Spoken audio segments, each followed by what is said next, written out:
من فين ده يا كابتن؟ فين القوام؟ يعني انا ما كنتش عايز اقول اسامي، بس انا هقول يعني سامح عبد الفضيل، عبد الحميد سامي، كريم مسعد، صالح موسى. بالمناسبه صالح موسى ده موقفه غريب جدا، مش موقف اللاعب، موقف النادي من صالح موسى. صالح موسى لسه عقده فيه 3 سنين في النادي. صالح موسى اللاعب يعني من اللاعبين القليلين اللي شاركوا في كل مباريات النادي الاسماعيلي في اساسي، يعني انا محتاجه أساسي. حتى لو ما بيشاركش في مكان عضو مجلس، عضو منتخب قومي يعني كابتن. لا انا بتكلم على صالح تحديدا لان صالح لسه عقده فيه، وانا ببيعه للزمالك بمليون جنيه. هو انا هبيع ليه لاعب محتاجه واشتغلت بيه طول الماتشات اللي فاتت، مفيش ولا مباراه ما لعبهاش، رغم ان كنا بنقول انه ما بيلعبش في مكانه لكن بسد بيه مكان ما. تمام. ليه ابيعه وانا لسه في عقده عندي وانا محتاجه؟ ولا هو انا عشان عايز فلوس؟ ما تفهمش. هل هم هل هم احنا خدنا مليون؟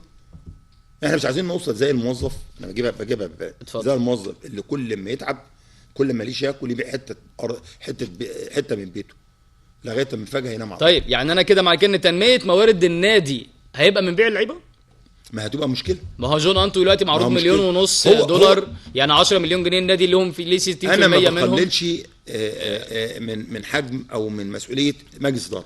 ابو سعود بيدفع من جيبه، لكن يا ابو يا سياده العميد مش وظيفته انه يدفع برضه يا كابتن، وظيفته انه ينمي موارد تجيب هي فلوس. انا اعلم اللي فيه مزاد هيتعمل على المحلات اللي بره الدرجه الثالثه. وانا كنت العلم حضرتك مش فاهم. انا من ايام المهندس نصر ابو الحسن انا عرضت دايما كنت في مجلس محل وكان هيتاجر ب3 مليون كل سنه. وخدنا موافقه اللي واقف فخران يومها محافظ اسماعيليه، وجينا نعمل قال لك لا ما عملناش المجلس اللي فات. وجي المجلس هي دلوقتي المفروض يتعمل لان المرور والشارع كله يعني لو اتعمل مثلا كان من 5-6 سنين كان كل سنه الاسماعيلي يدير له 4 مليون جنيه. طبعا كان على الاقل سدوا خانه من الخانات اللي احنا موجودين فيها. طيب ارجع تاني للسؤال لان هو مكمل معانا. حضرتك قلت انك انتخبت اعضاء مجلس الاداره، كنت بتأمل فيهم ايه ووصلت لايه بعد سنتين الا كام شهر؟ لا انا كنت بامل فيهم ان احنا ناخد بطوله وده وضع طبيعي.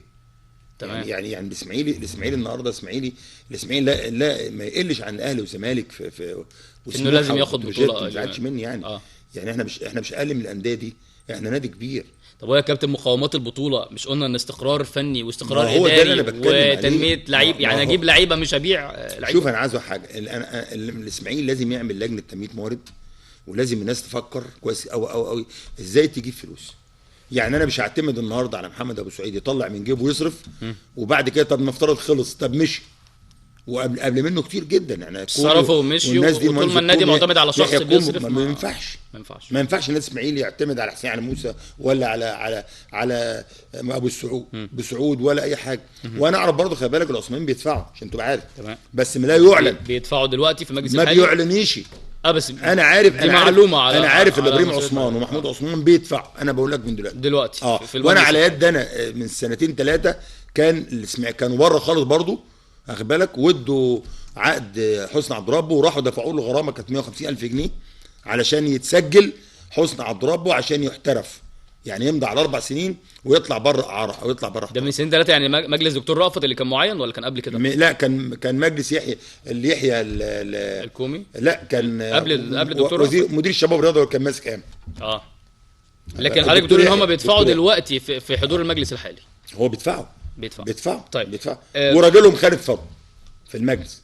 يعني مش هنقدر نقول احنا ده لان احنا مالناش علاقه. هو راجل نائب رئيس مجلس اداره يعني ما قطعوش على النادي الاسماعيلي. بس طبعا هم مش اعضاء ولا وكلاء ولا مسؤولين، بس ممكن يتبرعوا زي اي واحد ممكن يتبرع بالناس زي وانا بناشد برضه من خلال برنامجك كل رجال اعمال في اسماعيليه يتم التبرعات. واخد بالك يتبرعوا. ما يتبرعوش ليه؟ وحماد موسى انا بتكلم الحاج حماد موسى والناس المحترمه ما تدفع. هو لازم اكون جوه النادي عشان ادفع؟ بالشرط يا جماعه. او في حاجه جايه في السكه ده يعني انا الكارنيه بتاعي انا مجدده، انا دافع فيه 150 جنيه وانا مجدده لا ب 150 جنيه والوصل معايا. مش الفكره احنا اللي زينا ندفع. هو يا كابتن يعني ده اللي زينا يا كابتن 19,000. ده لو 19,000 دفعوا ده احنا هنبقى النادي يبقى مليونير.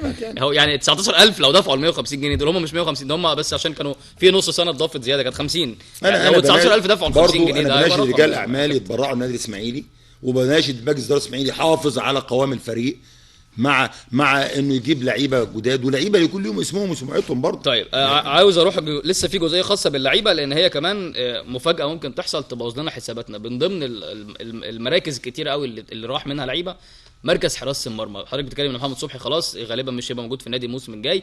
محمد عواد لسه المفروض انه يكون موجود. في كلام اليومين دول من نادي الزمالك ان هو عاوز يضم محمد عواد لتدعيم حراسه المرمى، لان الكلام بيقول ان عبد الواحد سيد ممكن يكون على وشك الاعتزال الموسم مثلا اللي جاي. طب واحنا بعده. طيب لو تم الاتفاق على ده، ما عندكش جون كده، ده اللي انا بساله بقى. ما عندكش جون. عواد جون منتخب مصر. طيب وعواد لو راح الزمالك هيبقى جون منتخب مصر اساسي، وصبحي جون منتخب مصر. يعني لو بقى عواد لو بقى يعني عواد لو بقى حارس مرمى نادي الزمالك بشكل اساسي، هيبقى حارس مرمى منتخب كمان لمستواه. لا انا ساعتها هنعمل ايه؟ انا عايز اطرح لك سؤال. كابتن سعفان كان قال لما كان لسه في تدريب حراس مرمى النادي الاسماعيلي، انا عندي حراس مرمى ل10 سنين جايين. ده حقيقي موجود والشباب هايلين، يعني اللي هيبقى عليه الدور مجدي وكلينتون، لكن هما الاثنين دول سن صغير وما احتكوش في مباريات دوري ممتاز ومباريات كاس وما خدوش خبره المباريات دي. هيبقوا فعلا قادرين من منطلق ان كابتن سعفان مدرب كويس، ولا لازم احتكاك وخبره؟ حتى ولو قادرين، مركز حراسه المرمى لازم يكون فيه 3 اقوى من بعض. زي ما كان عندنا لغايه اول امبارح. احنا كان عندنا محمد صبحي وعواد، وبعد كده مجدي وشكري يعني. وبعدين مسعد عوض كمان مشي قبلهم، فيبقى في 3 من ما انا بكلمك. انت لازم يكون عندك قوام ثابت. تمام. حراس المرمى ال3 اقوى من بعض. انت الاخطر في حراس المرمى اللي ممكن هو بيترمي الله اكبر ناس يجي له اصابه يبقى بره التشكيل. طب والتاني والتالت ما تسوحش انا بقى يبقى وبعدين خلي بالك، يعني انت عارف انت في كل مباراه لازم تحط 2 حراس مرمى، الاثنين في مستوى واحد، لان وارد جدا هو بيسخن يحصل له اصابه. فده الكلام اللي انا عايز اقوله يعني. لو عواد كمان اتحرك من النادي اعتقد مش ممكن بقى، هتبقى ازمه. لا اعتقد مش ممكن. يعني خليني انا ابقى جوه مجلس. ما هو لو احنا بنبيع صالح موسى اللي لسه عنده 3 سنين واشتغل في كل المباريات عشان 1,000,000 جنيه، وهنبيع جون انتو اللي هو هداف الدوري جاب 11 هدف علشان $1,500,000، هو الرقم فعلا مغري يخليهم يعني يفكروا. بس ابيع عواد عشان طب وبعدين؟ لا مش ممكن. يبقى انا ما اكلمش الجمهور، اطلع صارح الجمهور. يعني انا مثلا ما تكلموش في بطوله قبل 10 سنين. ابيع عواد لو صبحي موجود، ما هو مش هيبقى فيه الاثنين. وابيع صبحي لو عواد موجود، لكن ابيع الاثنين ده قوام. بيتحرك وعواد انا هحرك. ابيع ده قوام، ده قوام النادي الاسماعيلي. طيب لو ده حصل يا كابتن، يمكن الايام اللي جايه هتثبت لنا. لو ده حصل المفروض يبقى مجلس اداره يطلع يصارح الجمهور اللي بيتحرق دمه مع كل ماتش ده، يقول لهم بقى ما تكلموناش في بطوله قبل 3 سنين مثلا، بنبني فريق جديد. الجمله اللي بنسمعها بقى لنا سنين. مش فكره تجيل كتير. انا عايز اقول حاجه، انا خلينا نرجع لايام الكابتن شحت الله يرحمه. برضو اللعيبه قعدت فتره عملت، ما كانش فيه بقى مبالغ يعني انا فاكر طارق الصاوي اختلف مع دكتور عمين عماره ايامها والمستشار نحيله. المستشار مش نحيله، كان ماسك رئيس النادي الاسماعيلي وكان سكرتير عام. هو حبيبي بس اسمه تايه عن يعني يوم اختلاف في 5000 جنيه. اختلف مع طارق الصاوي 5000 جنيه، ورحنا جبنا لعيبه من القرى، كان منهم ايه بقى، حسن عبد حمزه الجمل ومجموعه كلهم لعيبه صغيرين، واخد بال حضرتك، وعصام عبد العال ومجموعه. خدنا دوري، بس خدنا دوري كان ايه؟ كان في فكر لمجلس الاداره مع الكابتن شحته. الكابتن شحته كان مدرب منتخب مصر، قعد خد الولاد دول ومعسكرات ومجموعه مع بعض، كان في جماهير برضو وسندة النادي، وكان في الدكتور عبد المنعم عمل لهم معسكرات وبتاع، وكان بيقعد مع الولاد دول كل ماتش، وبعد كل ماتش خدنا دوري ايامها. بس الوضع بيختلف، احنا دلوقتي في نظام احتراف. يعني احنا اختلفنا مع طارق الصاوي من زمان على 5000 جنيه. النهارده نظام احتراف، نظام الملايين. ونظام النهارده الزمالك بيحصد النهارده، خد نص لعيبه اتحاد الشرطه، واخد بالك، وداخل على لعيبه طلائع الجيش. ولا يعني يكرمهم يعني ما انا بكلمك عاملين 4 فرق. وبعدين النهارده يعني ايه برضو مش بالكثره، لان في الاداره، اهم حاجه الاداره. انا بتمنى كعضو مجلس اداره، كعضو جمعيه عموميه، بتمنى من النادي الاسماعيلي اللي يحافظ على قوام لعيبته، والعميد محمد ابو سعود يعني يبقى في نوع من التركيز شويه مع اعضاء مجلس اداره، كلهم ناس محترمه، يقعدوا يركزوا شويه الفتره اللي جايه عايزين ايه. طب احنا في الجمله دي عايز اقول لحضرتك تعليق، وحضرتك تقول لي اه ولا لا. احنا عندنا نقص في العين الخبيره اللي بتختار اللاعبين في النادي الاسماعيلي. ليه لا في دي موجوده ولا مش موجوده؟ مش موجود. اللعيبه الاختيار بيجي صح. ما انا لسبب واحد، احنا لغايه النهارده ما عندناش النهارده الكشاف في الاسماعيلي بعد شحته. يعني انت النهارده نص اللعيبه الكبار الله يرحمه، اخر الجيل كابتن عرب الله يرحمه، برضه الكابتن عربي كان عينه ثقبه شويه لما كنا نروح بلد من الفلاحين بيجيب لعيب 2 3. النهارده ما حدش بيجري، وبعدين النهارده اللعيب يجي لك النادي ويجي لك لعيب النادي النهارده. طب انت تعرف ان الكابتن الخطيب جالك هنا في وكابتن كشري جوه اختبارات النادي الاسماعيلي وما تقبلوش لما بيجي لك لعيب موهوب في وسط 50 100 لعيب 200 لعيب ممكن ما تشوفوش كويس. فاحنا ناقصنا كشافين كمان، ناقصنا كمان ايه؟ مدير كوره. لازم عندنا مدير كوره، مدير كوره من لعيبه الاسماعيلي. ما انت عندك علي غيط النهارده انا بتكلم بامانه مفخره للاسماعيليه. علي غيط النهارده وصل نادي اتحاد الشرطه اللي كل سنه بيقعد بفرق نقطه، والسنه فاتت والسنه قبلها كان مهدد بالهبوط. السنه دي بينافس يخش مربع ذهبي، ولو تعادل مع زمالك كان طلع بقوه. طب هو كابتن في موضوع كابتن علي غيط، عشان احنا بس عندنا حاجات تانية عايزين ناخدها. اتقال كلام قريب قوي ان العميد ابو السعود كان عاوزه او طالبه مدير كوره او مشرف على النشاط الكروي او منصب ما. طب ما كابتن علي غيط كان موجود قبل كده في ملف ما، وهو ملف التجديد اللاعبين السنه اللي فاتت زي اليومين دول، وتم احراجه بشكل او باخر وتسريب خبر استقاله، في الراجل حفاظا على كرامته قدم استقالته. ما هو ده ممكن يحصل تاني. طب ما احنا كان عندنا كابتن خالد بيومي واختلف معاهم بسبب الصلاحيات. هي مشكله في الاسم ولا مشكله في ان انا اجيب حد اسيبه يشتغل؟ انا عايز اقول لحضرتك على حاجه. لو انت النهارده هتجيب انا ممكن ما اجيبش عن طريق مدير الكوره. يعني انا النهارده لو افترض انا سي النهارده لو صلاحياته ان هو يجيب ما اجيبش انا بقى. افترض النهارده ان انا سي مدير كوره النادي الاسماعيلي مثلا، يعني انا هدي الصلاحيات ان يجيب اللعيبه مين؟ مدير الفني اللي هيلاعبه في الملعب. انا مدير كوره هلعب، يبقى مدير الفني اللي يجيب اللعيبه. يعني انا اقول لك على حاجه، مدير الكوره مثلا الله يرحمه ثابت البطل، الله يرحمه، كان مدير كوره النادي الاهلي، كان مش هايب اللعيبه وهمزه وصل بينه وبين المجلس. يمكن مش عايز اقول لك 90% من اللعيبه كانت بتخاف منه خوف. فاحنا محتاجين مدير كوره شخصيه قويه. احنا محتاجين مدير كوره اولا منظم، نمره 2 شخصيه محترمه، محبوب لدى اللاعبين، متفق عليه، واخد بالك، متفق عليه، يبقى همزه وصل بينه وبين الاداره، ويتساب له بس صلاحيات يتحرك فيها ايا كان الاسم. بس حضرتك تفضل ان كابتن علي غيط يقبل المنصب ده لو طرح عليه؟ ليه لا؟ تمام. ولو ان علي غيط النهارده نائب رئيس مجلس اداره اتحاد شرطه وعميد طبعا في الاتحاد. هو عضو مجلس اداره ولا لا نائب رئيس مجلس اداره، وهو مشرف على النشاط الرياضي. طب ما انت برضه خالد القماش برضه نديله التحيه طبعا. ابن اسماعيليه برضه عامل جهد كبير جدا، وكان قاب قوسين او ادنى. لو تعادلوا في الماتش ده كان ممكن يوصلوا الدور الرباعي، وكان ممكن ياخدوها. ليه لا؟ طيب فرقه جميله. خلينا بقى نروح لبكره ومباراه الكاس. في لقاء مهم جدا بين الاسماعيلي والداخليه هنا في اسماعيليه، وفي عبء نفسي كبير على لاعيبه الاسماعيلي وعلى الجهاز الفني بسبب ان زي ما قلت لحضرتك في اسماء كتيره ما بقتش موجوده، او في اسماء بكره دي اخر مباراه ليها. لو الاسماعيلي خسر فهم خلاص الموسم يعتبر خلص، دوري وكاس، فهم هيمشوا. حضرتك شايف المباراه ازاي، وخصوصا ان في لاعبين من الداخليه مش هتلعب؟ والله انا عايز اقول لحضرتك على حاجه، يعني لاعبين معروفين يعني اعتقد اللعيبه اللي احنا بنقول عليها اساميها دي، اللي احنا بنفترض لو هي حتى مشيت، هي ما زالت بعقود موجوده في النادي الاسماعيلي لغايه الدوري والكاس ما ينتهوا. ما هو الدوري بالنسبه لنا انتهى، والكاس لو خسرنا هيبقى انتهى. ماشي لو خسرنا، لكن احنا ليه بنفترض؟ لا بس في ناس ما بتلعبش. يعني عبد الحميد سامي وسامح عبد الفضيل المفروض على حسب كلام حضرتك ان هو معاك لاخر الموسم، وموسم الكاس ما خلصش وما بيلعبوش بقى لهم فتره. خلاص احنا بعد الحلقه انا وانت نروح نجيبهم ندخلهم معسكر. لا خليهم موجودين، يمكن نكسب ويمكن يلعبوا تاني. يعني احنا بنتمنى ان شاء الله الفريق الاسماعيلي بكره يكون موجود، حتى لا تكون الحلقه بتاعتنا يعني كان على هوا اخر مباراه في الكاس لينا الاسماعيلي والنصر. اتفضل يا كابتن كمل. يعني ارجو لا تكون كلامنا يعني بمثابه الهدم للنادي. احنا بنتكلم لا احنا بنتكلم يعني من المصلحه العامه.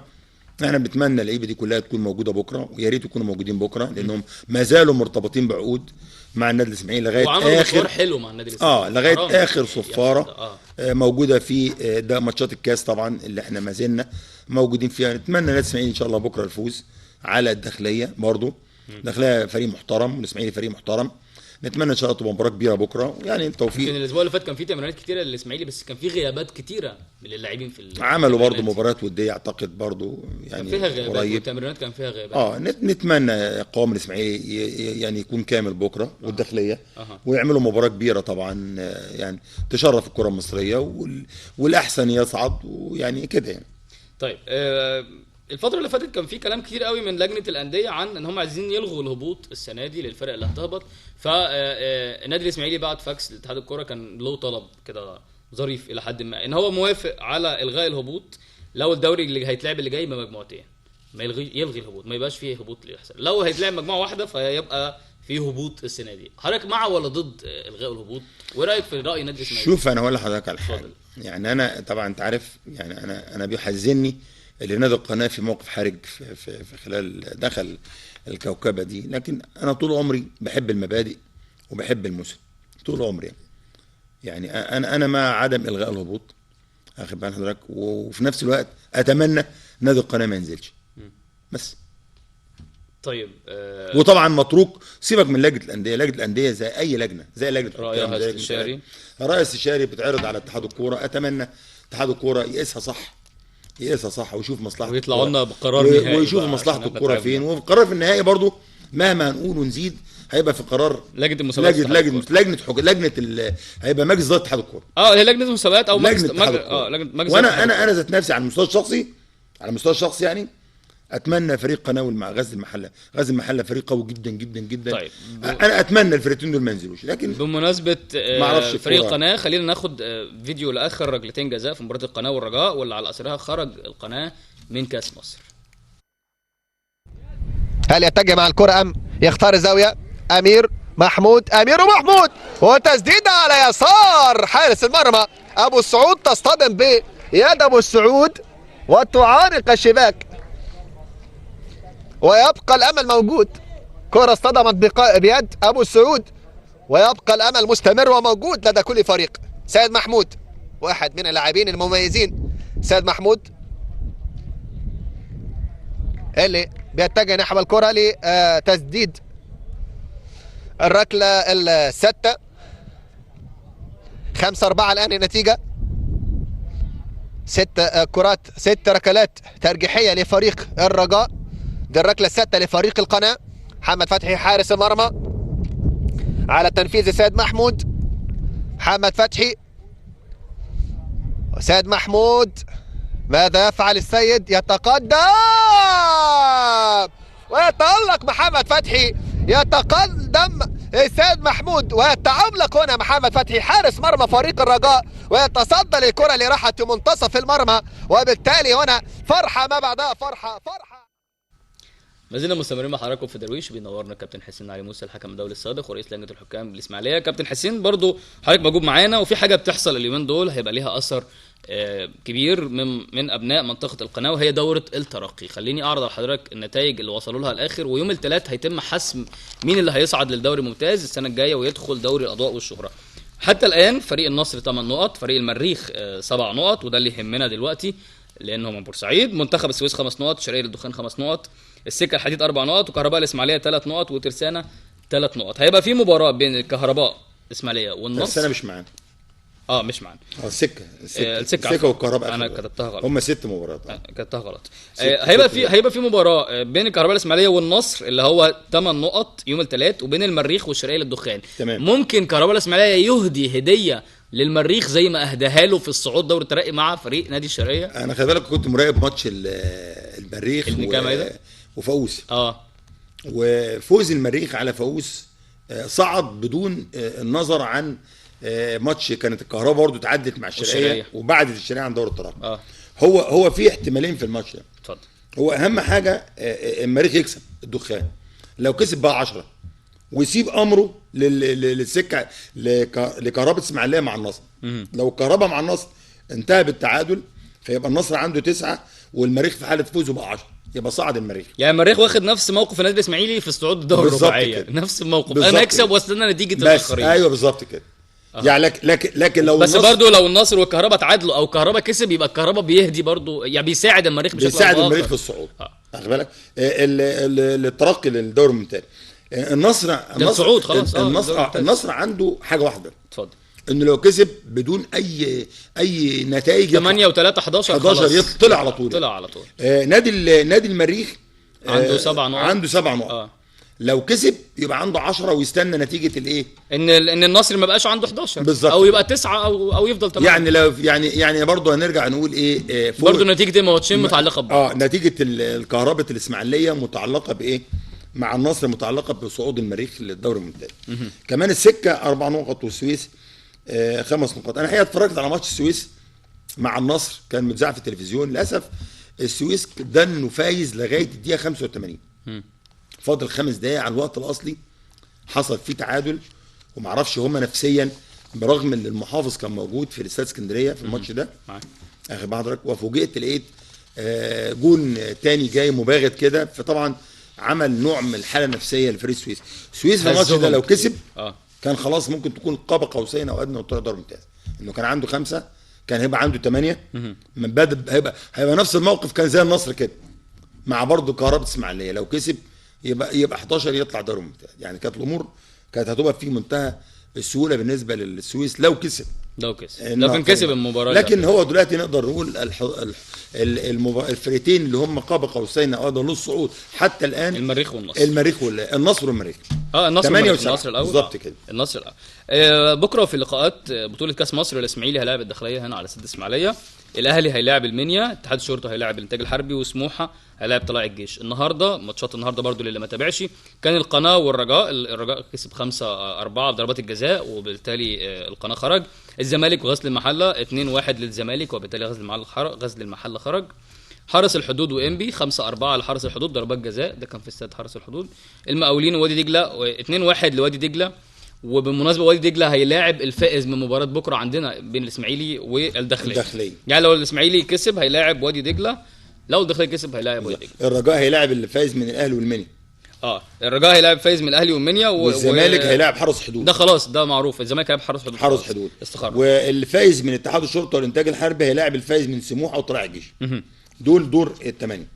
طيب. اللي هيتعمل ايام 10 و11 7 هيبقى في رمضان. عشان حضرتك شايف شكل المنافسه في الكاس لغايه دلوقتي ازاي بالنتائج والارقام دي تحللها ازاي؟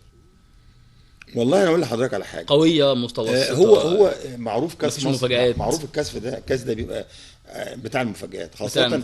انا بسمي ركلات الجزاء الترجيحيه دي ركلات المعاناه الترجيحيه، لان على قد ما اللعيب بيبقى محترف وعلى قد ما اللعيب بيبقى بيجيب اهداف في مباراه عاديه، الا انه بيجي في ركله الجزاء بيبقى الضغط الجون، لانه الجون بيبقى كبير قوي قدام الدنيا كلها، بيبان خرم ابره قدام اللعيب. فسهل جدا اللعيبه تضيع ضربه جزاء. فمش مالهاش علاقه بقى بالمستوى ولا بالتمرينات ولا باي حاجه، مش مقياس. حتى كان زمان بيعملوا الهدف الذهبي فتره كده، قعدوا يقولوا الهدف الذهبي الهدف القاتل في الاكسترا تايم اللي يروح جايب جون وخلاص يبقى ده الهدف المميت زي ما بيقولوا، يبقى المباراه بتنتهي يخلص. رجع الاتحاد الدولي قال لك لا، قال لك هنرجع تاني للاكسترا تايم ربع وربع. النهارده الاتحاد المصري سهل على نفسه قوي، طالما انت 90 دقيقه ما عملتش ما كسبتش يعني، فمش هديك كمان نص ساعه تاني ما خلاص كنت عملت اللي هتعمله في 90 دقيقه. فعملوا نظام ضربات الجزاء الترجيحيه وده اللي حصل فيه النهارده. في فرقتين كسبوا ضربات الجزاء الترجيحيه، الرجاء على القناه وحرس الحدود وانبي. وهي دول يعني ده حظوظ يعني، مش لكن الاهداف الملعوبه فعلا اللي هي وادي دجله على الملعب. وادي دجله عامل برضه شوط جميل جدا لعلمك معاه كابتن يعني هنستنى نقابله احنا لو فزنا بكره ان شاء الله من داخليه كابتن حسين علي. هيبقى مباراه صعبه برضه مش سهله ان شاء الله. بشكر حضرتك جدا كابتن حسين علي، حكم الدولي السابق ورئيس لجنه الحكام الاسماعيليه. شكرا لحضرتك جدا. شكرا. بشكر كل فريق العمل، واستنونا السبت الجاي حلقه جديده من الدرويش. تصبحوا على خير.